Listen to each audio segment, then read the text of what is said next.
There's a lot to unpack with the Isaiah Rodgers situation, especially with the timing of everything going down right before the matchup against the Vikings. But let's just say this, things don't always play out on paper the way they do in a locker room. There are contracts, there are stats, and then there are vibes. And right now, inside the Eagles locker room, those vibes feel like they're coming back alive. Let's not waste any time. We'll get into what I believe really happened with Rodgers and what could have been going through his mind when he made his decision. But first, we got to talk about the current state of the team, the injuries, the mood, and how things are shaping up as we move into this next stretch of the season. So the injury report just dropped, and some key names are on there, some concerning, some encouraging. Grant Calcaterra is still dealing with that rib issue. That's been lingering for a bit. Landon Dickerson was spotted at practice, but he was limited, which means he's not all the way back yet, but at least he's trending in the right direction. Then there's Quinyon Mitchell, also limited. Zach Bond, though, full participant despite a finger injury. That's the kind of toughness you like to see. Jalen Carter? Heel issue, but he was out there fully participating. That's huge. Same with Jordan Davis, who's been pretty quiet lately. And honestly, the silence from Jordan Davis kind of said a lot. You watch him, and he hasn't been flying around like he usually does. So hearing he's dealing with a shoulder thing actually explains a lot. Now, Jalen Carter gave a little more clarity himself. Said the injury just popped up out of nowhere during practice. One of those things where you don't even know it's an issue until it becomes one. But the good news is he sounds ready to roll this week. And that's big. Because let's be honest, when Carter is at full strength, he's a game changer. And you could hear it in his voice. He missed being out there. He doesn't like being on the sidelines. He's not the kind of guy who's comfortable watching others do the work. He wants to be in the trenches. So if he says he's good to go, I believe him.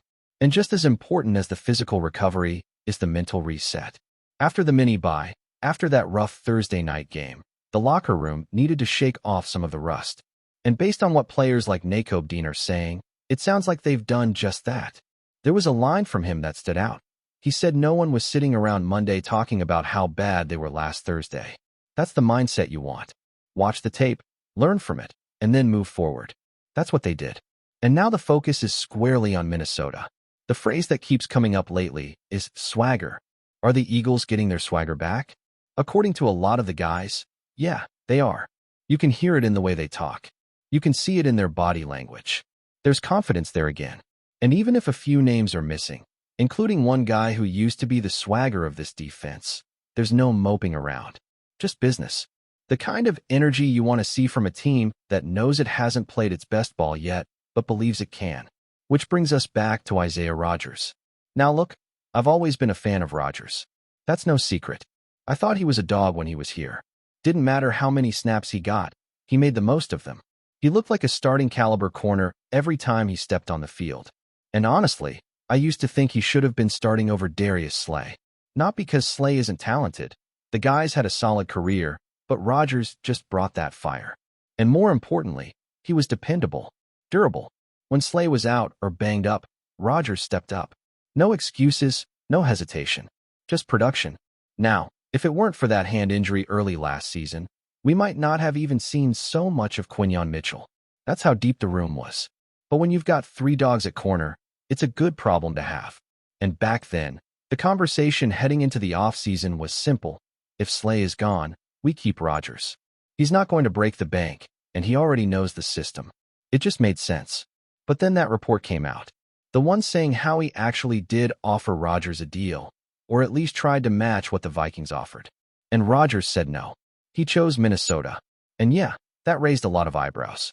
I read that article too, the one basically calling Rodgers out. Like, if you loved Philly so much, why'd you leave? Why go to Minnesota when this franchise gave you another chance after your suspension? That's a fair question on the surface. But I think the real story is deeper than that. This is just my theory, but hear me out. We all knew Slay wasn't coming back. That was written on the wall. The Eagles were getting younger, faster, and Slay's time had run its course. Pittsburgh came calling with that 1-year, $10 million deal, and that was that. So Rodgers would have slid right in as the guy. Easy, right? But here's where it gets interesting. I believe Rodgers and Khalil Ringo got really close. Like, real locker room bond type of close. I caught a few things in some interviews that hinted at it. Little phrases, interactions that showed how tight they were. And I think Rodgers knew that if he took that Eagles deal, Ringo would be buried. No shot at real playing time. No chance to grow. So Rodgers made a choice, a selfless one. He looked around and said, I know I can start in Minnesota, but if I stay here, I might block my guy's path. And I'm not going to do that. So he let go of the Philly offer. Not because he didn't love the team, but because he wanted to give Ringo a real shot. Now that's a theory, sure, but it lines up. Rodgers had options. He didn't have to leave. He chose to. Of course, now you look at the situation, and it's like, man, maybe that wasn't the best move football-wise. Ringo hasn't exactly taken the job and run with it. And fans are sitting around asking how the Eagles couldn't offer just a bit more. Like $7.5 million over 2 years? You couldn't bump that up to 8 or 9. Really? But at the end of the day, Howie did try. And Rodgers still went to Minnesota. That tells me it wasn't just about money. It was about giving someone else a shot. And I respect that. But at the same time, fans are fans. And Philly fans especially, we don't forget. We see Rodgers leave, then hear all this stuff about him maybe wanting out. And yeah, emotions are going to run high. I've had my moments too, thinking maybe he didn't want to be here anymore. But the more I think about it, the more I believe this move was about Ringo, not Rodgers. And if that's really the case, then it was a quiet act of leadership. One we may never hear about publicly, but one that shaped the room nonetheless. Let's be real though, all that's in the past. What matters now is the present. This team, this season, this moment. And something happened during the bye week. Something shifted. I'm not saying it's going to magically fix everything, but the energy has changed. You hear it from the players. A.J. Brown, for example, is locked in. He's not moping around like he might have done a couple years ago. He's focused.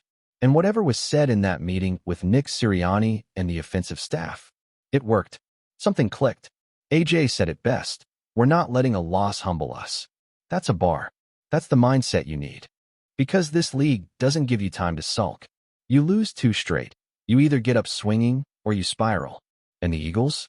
They're swinging. A.J. talked about self-inflicted wounds. About execution. Not in a blaming way, just calling it how it is. This offense has been off. Not broken, but just out of sync. And it's the little things. A bad play on 3rd down. Miscommunication here and there. Missed blocks. Timing issues. It adds up. And when that happens at the wrong time, you stall out. You settle for field goals instead of touchdowns. You lose momentum. That's what's been happening. But again, the mood is not defeat. It's determination. Even Jalen Hurts, who's always been the calm, composed guy, sounds fired up. You can hear it in his voice. He said the team is still hungry, still flying around at practice. He's not wrong. There's no panic, just purpose. And that's what you want from your quarterback. Not someone who's going to yell and scream or sugarcoat the situation. Someone who sets the tone just by showing up and doing the work. Even Saquon Barkley chimed in, talked about the team meeting and how important it was for everyone to speak up, to get on the same page. You could tell he liked what he saw. He said it himself, this group is still in a good spot. 4-2, despite the back-to-back losses. That's not a bad place to be. And the way they're talking, the way they're carrying themselves, it sounds like they believe they're about to turn the corner. But now comes the real test. Everything we've been hearing, the focus, the energy, the positive mindset, it all has to translate into action. And there's no better time to do it than against the Vikings. This game has all the ingredients to be a turning point. After 2 tough losses, the Eagles are coming in with a mini-bye to reset, to regroup, and now we see what this team is really made of. And here's the thing. It's not even just about execution anymore. It's about identity. Who are the Eagles right now? What's their DNA when adversity hits? That's why this week matters more than just another regular season game. You can feel the urgency building. There's a spark coming from this locker room that wasn't there before. And that spark could ignite something bigger if the team leans into it. Because let's be honest, the issues weren't just physical. The problems the Eagles have faced the last 2 games were about timing, effort, communication. That's fixable. You don't need to change your whole scheme. You just need everyone to get on the same page again. It's clear the team knows that. And it's even clearer they've already started making those adjustments. One of the most important things that's come out of all this is how vocal the leaders have been. We're not talking about players giving cliché answers to the media. We're talking about genuine, unfiltered reactions from guys like A.J. Brown, Jalen Hurts, and Saquon Barkley. These aren't empty words. They're speaking from a place of urgency. You can hear the fire. You can hear the frustration. But more importantly, you can hear the focus. That mindset is what can change a season. A.J. Brown's message hit differently. He talked about how they can't let the losses humble them. That's not something you hear often. Usually, after back-to-back losses, players talk about learning from mistakes, staying grounded, finding a way to bounce back. But A.J.? He's saying don't let those losses change who we are. And that's a bold statement. That tells me this offense is not going to crawl into a shell. They're going to come out swinging. You combine that with what Jalen Hurts said about the team flying around at practice, and you start to see a pattern. These guys are treating this like a fresh start. Not in a panic way, but in a we still control this thing way. And that's key.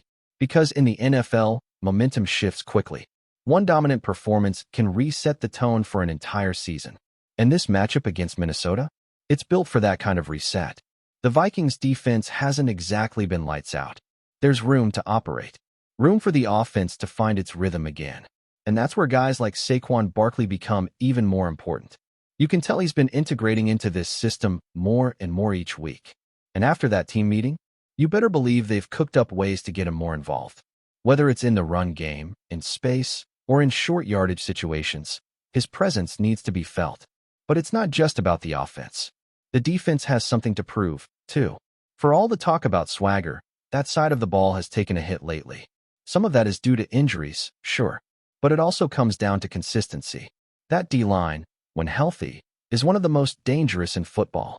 With Carter back and Jordan Davis getting right, it's time to unleash that interior pressure again. That's the engine of this defense. And if they can create chaos up front, everything else starts to fall into place. FlyEaglesFly News family, smash subscribe and hit like. Your support keeps the freshest Philadelphia Eagles updates flying in. Drop your take in the comments, and let's talk birds. Shockwaves are rippling through the NFL world this morning as rumors swirl around a dramatic roster shakeup in Philadelphia. Insiders suggest that the Philadelphia Eagles have reportedly released star running back Saquon Barkley, a move that has left fans, analysts, and even some within the organization stunned. Sources close to the team describe the decision as radical and completely unexpected, signaling a possible strategic overhaul that could redefine the Eagles' offensive identity. Barkley, who has long been celebrated for his explosive speed, agility, and game-changing abilities, was thought to be a cornerstone for Philadelphia's backfield. His presence on the field has consistently drawn attention, making him a fan favorite and a frequent highlight on sports shows. To see the Eagles part ways with such a high-profile talent has fueled intense speculation about what this means for the team's direction and for Barkley's own career trajectory. Whispers from inside the Eagles' headquarters suggest the move could be financially motivated, allowing Philadelphia more flexibility under the salary cap. Others speculate it's a clear message from the front office and coaching staff that a new era is underway, one that might emphasize different offensive schemes or prioritize younger talent emerging from the draft. Either way, the abrupt nature of Barkley's rumored exit has set the rumor mill ablaze, with Twitter feeds, podcasts, and sports columns all racing to interpret the implications. Meanwhile, NFL insiders are already connecting the dots on potential landing spots for Barkley, whose market value remains sky-high. Teams desperate for a premier running back are reportedly circling, and some believe that a blockbuster trade could be imminent. Philadelphia fans are left grappling with disbelief, some questioning the decision, others trusting the Eagles' leadership to have a grander plan in motion. As the story develops, one thing is certain: the Eagles' locker room, fan base, and the league itself are bracing for a seismic shift. The coming days will likely see a flood of commentary, speculation, and perhaps confirmation of what might be one of the most shocking NFL moves of the season. Could this herald a new identity for the Eagles, or will it be remembered as a gamble that backfired? For now, all eyes are on Philly, waiting to see the next chapter in this unexpected saga. That's a wrap from FlyEaglesFly News. If you want the fastest Eagles updates, subscribe, drop a like, and turn on the bell. Sound off in the comments. Let's talk birds.